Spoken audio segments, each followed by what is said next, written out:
Aloha, welcome to Daily Astrology with me, Chloe Rose. I'm going to help us to, it's so funny, that makes a cute sound, but it doesn't actually get the full 432 hertz going. So we are going to set intentions and build our intuition using today's inside degree. And it's so funny, Mercury retrograde is in full effect if y'all haven't been experiencing it, but today I recorded a full daily astrology chat.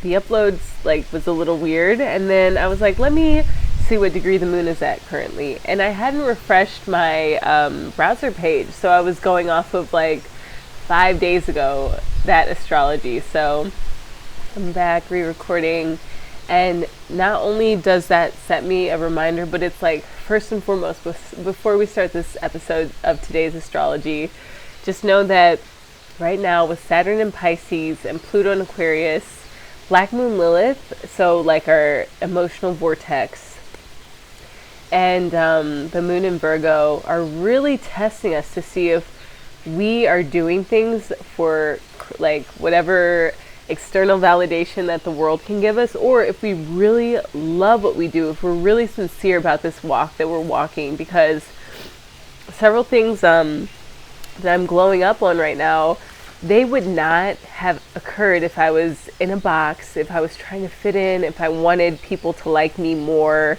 than I was liking the opportunities that we're presenting. And I'm so blessed to have a really large group to reflect with, and it came up through that. I was able to hone and drill down on my fears and my concerns and say, you know what, I'm doing this for me, even if it's just setting the vibration of I've completed a project. So I'm really grateful to be back, and thank you guys for your comments as always. Thank you guys for your feedback as always. It means so much, and it's what keeps me really tethered to this experience of sharing my insights and my very non-linear, non-traditional way of studying astrology. So again, we're working with Ellias Lonsdale, and then my guide to the stars within, the 28-day Book of Fortune self-planner and study guide. So I wanted to read Black Moon Lilith guidance. I haven't done that in quite some time.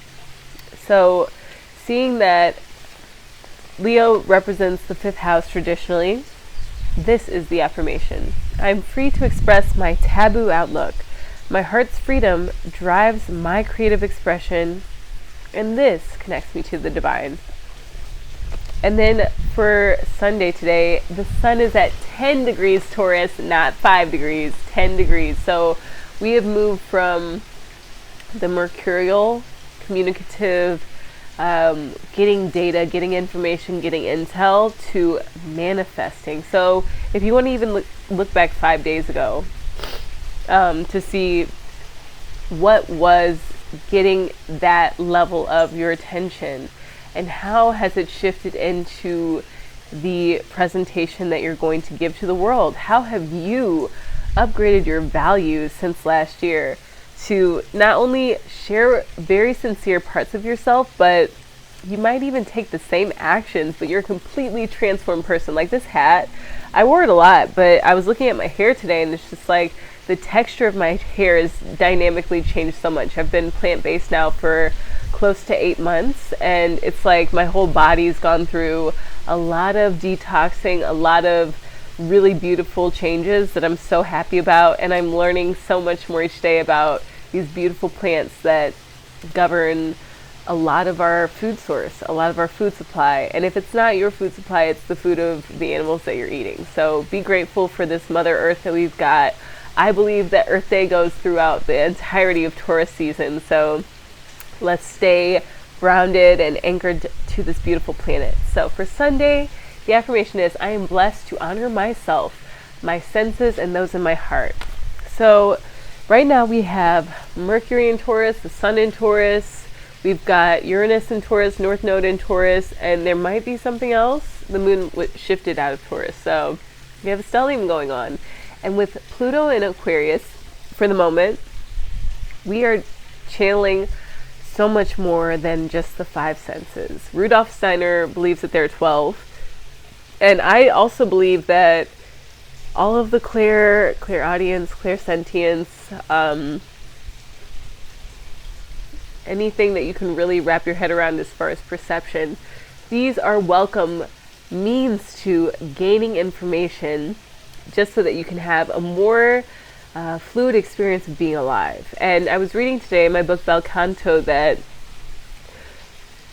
freedom as a singer doesn't come from maybe sounding like beautiful or even necessarily having like a traditionally acceptable tone, but it's being able to express all of the spectrum of emotions in a way that is very convincing. So it's like these senses that we have, they create value in the world because we can assign them meaning. So what are you manifesting based on that?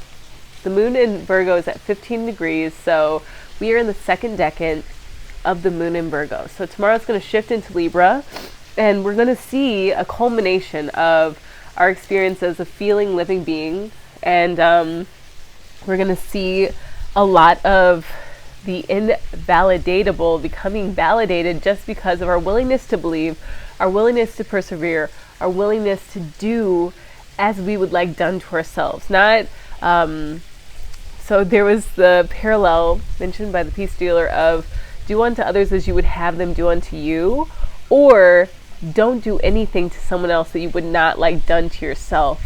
So Neville Goddard actually has a really fascinating approach to this, and I've tried it and it's worked, to where you don't even take in some, like I've had to work through this and unlodge it from my consciousness, dislodge it, but you don't even accept consciously. You consciously disassociate. You like completely cut it from your experience, something that might have been done to you, that you've convinced yourself, you've wrapped yourself up in this story of so and so did such and such to me. Scratch it, because that is setting a seed into your conscious experience and creating that reality.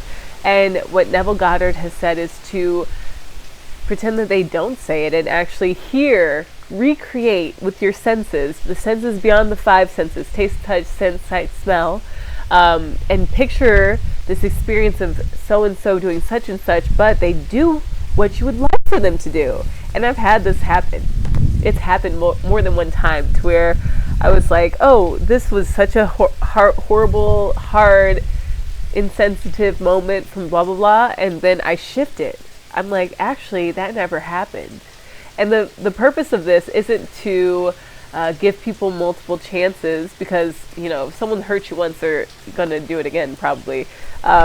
Especially if you don't set the boundaries that support your longevity, your experience of being safe. But what it does is it shifts the narrative. It allows for you to collect your energy to reclaim your power, which is what the moon in Virgo is demanding that you do. You reclaim that power. You reclaim your sense of self, because no one, not a single person in the outer world can give you what you can give yourself. And that's been one of my biggest glow up lessons of my whole life, coming in hot with the Saturn return concluding. So I'm going to go ahead, because my nose is on full drip. Taurus, 10 degrees. A man exhaling clouds of iridescent smoke. Love this. I've never read it. Having something to say, a lot to show for your efforts. Bringing through archetypal realizations and giving yourself over to all that this involves. The perfect instrument for something new to be revealed. Selfless service, obedience to the gods. Played through by visions. Pictures, images, impressions that gather to form breathtaking wholes. Someone who has worked upon this faculty for a long time, and now it is quintessentially right. You feel the tremendous surging. You feel it. The tremendous surging. Momentum to say it, name it, evoke the spirit, what needs to be seen. When dazzling gifts are in the works, the destiny is already written in the book of life. So basically the way that we don't have to continue doing anything, we just have to be in this state of greatness, of whatever it is that we're aiming for, whatever it is you're setting your intentions around. You just need to know that the actions you take have to reflect that vibration continuously. Look at this rain. So rain in Hawaii is like a blessing from the ancestors, so I'm going to keep going. When dazzling gifts are in the works, the destiny is already written in the book of life. It is simply a matter of getting out of the way, paying attention, becoming exceedingly disciplined, and then gathering a fresh synthesis for the many to recognize themselves reflected with transparent, evocative accuracy, a perfect portraiture direct from nature's workshop, cooked up for the occasion. So the beauty of this nonlinear approach to astrology is that it's so synchronistic. The ways that we are picturing and being, getting out of the way of our fears, which is Black Moon Lilith, being finished by the finisher Pluto and Aquarius, the opposition allows for us to see the drastic shifts that we've undergone in the past year since this last time that the sun was at 10 degrees Taurus. The things we're manifesting, it's like a completely different level. So trust your process, detach completely from any outcomes, and keep showing up, because as your beliefs are being tested, you're being given an opportunity to devote with a new sense of worthiness, devote with a new and fresh sense of capability. And I think that that's one of the greatest gifts anyone could ever give you, is the feeling of being capable. So with young children, we're supposed to encourage them to try to learn, not to just say, oh, what you did is amazing. You know, you don't want to give children a false sense of self. And as our inner child is being shown its greatest fears, and we're being blessed with Saturn and Pisces to move past them, to develop more self-belief, to really fall into the arms of surrender of the Christ, surrendering to the Christ all that it is that might have held us back before, we're going to be shown with this cycle of validation that's coming through with the moon in Virgo, how much of our value is being reciprocated with the outer world. And it's nothing that you can fake. It's nothing that you can just say, oh, I deserve this. I've been doing this. It's like you're going to be tested on all that you've been working for.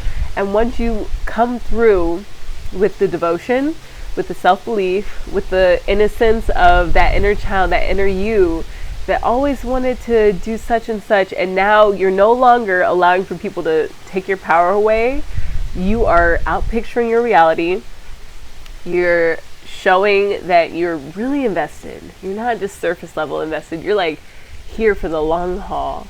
And I'm excited for the blessings that are coming into my life. So please share what you have going on. One of the best things I had during this little hiatus I took from my daily astrology was going to Kauai and visiting a Hindu monastery. It was so beautiful. And although Ekadashi is tomorrow and I'm not really excited to do dry fasting, I today had a moment of where I'm like, wow, these monks dry fast. They probably do it a lot more than with the new and full moon. They probably have a devotional practice that is so beautiful that their monastery reflects it. Like the physical reflects the spiritual. So keep your spirits on point. Make sure that you continue to live in a way. With my last recording that I did for 5 degrees Taurus, I said we don't talk to ourselves the same way that we once did. It's just completely different. The inner dialogue, the inner life is so much more restored and renewed. It's like we've had this beautiful change that maybe it feels like it happens during the night, but it didn't happen overnight. Like during the dream state, if you're accessing your guides, if you're setting intentions like I do every night to visit Mount Shasta, to visit Telos, to do these things that take you and put you into a new state of consciousness, you're going to start to see that blessing reflected in your life. So Sadhguru actually has something that I've been practicing since I heard him say it, which is nightly, 10 minutes before you lay down to sleep. If you go to his Instagram, you'll find it. You just repeat to yourself, I am not this mind, I am not this body. And then I have a few other things I say. And as you go to sleep, if you wake up throughout the night, it's a great way to fall back to sleep because it works so well the first time. I've seen how the trip to the monastery and then this new affirmation as well as the cycle, like tomorrow's Beltane. I didn't know, but one of my friends let me know. We are ushering in a whole new sense of self. And I hope that you are feeling the amazing unfolding of all of it and how perfect all the timing is, because there comes a time in our lives where we're set to receive. But if we don't consider ourselves worthy, if we doubt our capacity, these will be the things that hold us back. So just trust yourself, even if you're kind of like faking it until you really feel like you're leveling up. That's okay. There are moments that test all of us, but be on your own side, know your value, and trust it. Aloha.